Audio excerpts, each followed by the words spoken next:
Баршаңызға сәлем. Бүгін сіздермен осындай бір жасағаннан шығатын творожный сырникке дайындайтын боламыз. Менімен бірге болыңыздар. Творогымызға шекер мен жұмыртқамызды салып, араластырып аламыз.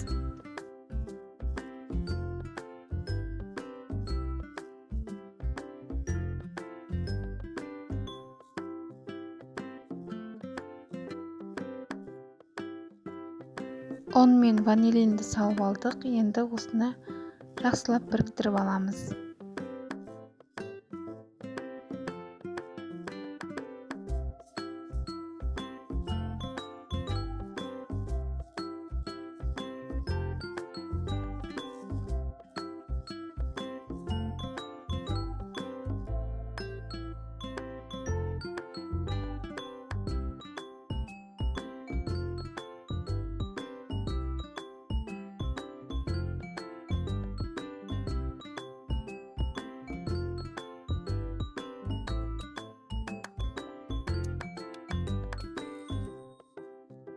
Осылай бөліктерге бөліп алдық. Енді видеода көріп тұрғандарыңыздай дөңгелек етіп формасын шығарып аламыз.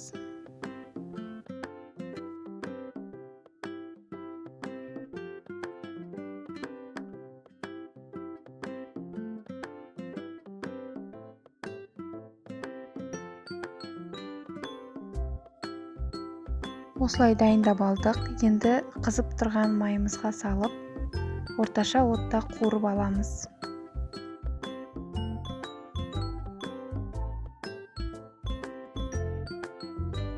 Оттың астын кішкене басып қойыңыздар, себебі шеті күйіп, ортасы піспей қалады.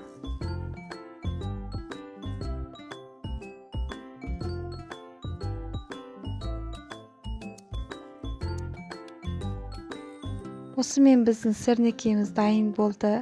Сіздер де жасап көріңіздер. Ас болсын.